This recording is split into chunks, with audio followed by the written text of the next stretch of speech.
Chers frères et sœurs en Christ, bonjour. Nous remercions Dieu de la grâce qu'il nous a accordée afin que nous partagions sa parole ce matin.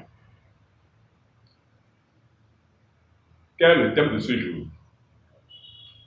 Le thème est ceci. L'homme est-il enfant de Dieu depuis le ventre de sa mère? C'est une question. Nous serions aborder ce thème sans nous appuyer sur des versets bibliques. Le verset biblique auquel nous nous référons dans les médias, c'est Jean 1, verset 12 à 13, qui dit ceci. Mais à tous ceux qui l'ont reçu, à tous ceux qui croient en son nom, elle a donné le pouvoir de devenir enfants de Dieu. Lesquels ne sont pas nés du sang, ni de la chair, ni de la volonté de l'homme, mais de la volonté de Dieu. Alors, si nous examinons ce verset, nous allons remarquer que c'est écrit que l'homme devient enfant de Dieu. Alors qu'on devient ce qu'on n'était pas. En conclusion, l'homme n'est pas alors enfant de Dieu depuis le ventre de sa mère. Mais la question qui peut nous venir en esprit, de qui l'homme est-il enfant depuis le ventre de sa mère? Si nous référons au psaume 51, verset 7, Louis II, la Bible déclare par David, « Voici, je suis né dans l'iniquité, ma mère m'a conçu dans le péché. »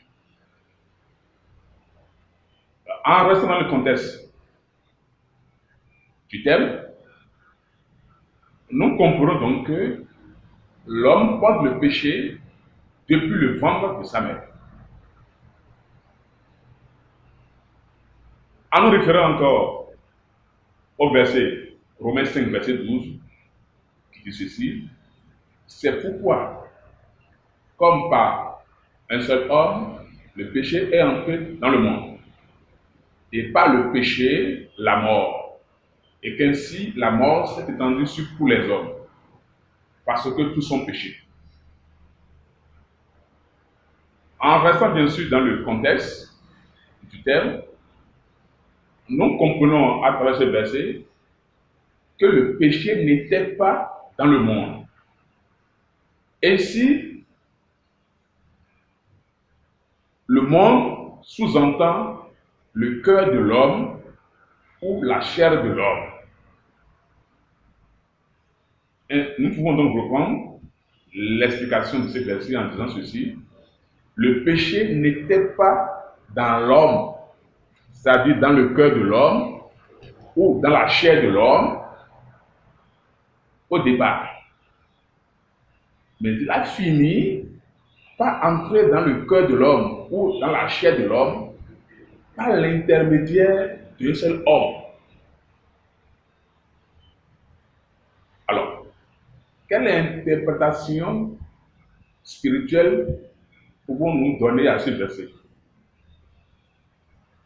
C'est que le spermatozoïde de l'homme porte le péché, de même que l'ovule de la femme porte le péché.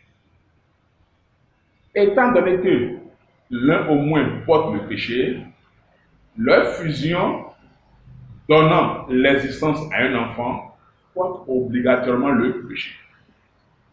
En effet, le psaume 51, verset 7 nous précise que ma mère m'a conçu dans le péché.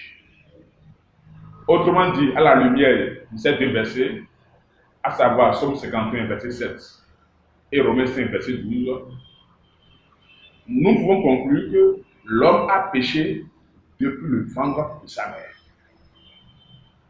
L'homme a péché depuis le ventre de sa mère.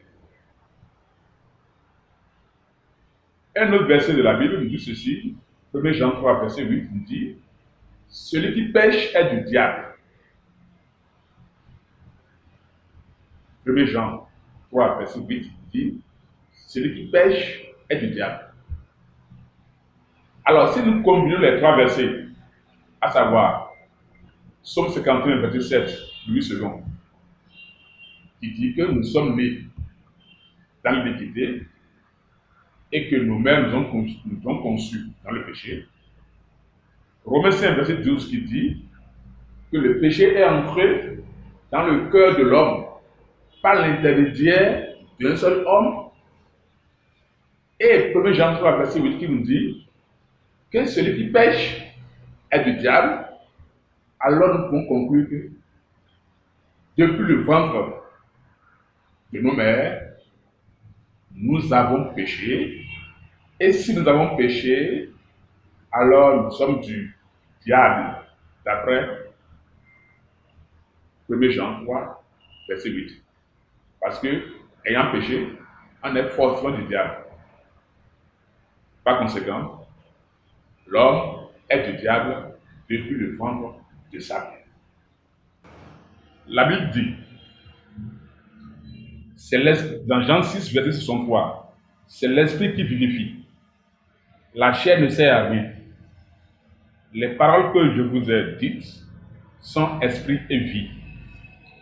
Ainsi, que cette parole de Dieu que vous pouvez entendre soit esprit et vie pour vous et que vous soyez bénis au nom de Jésus. Amen.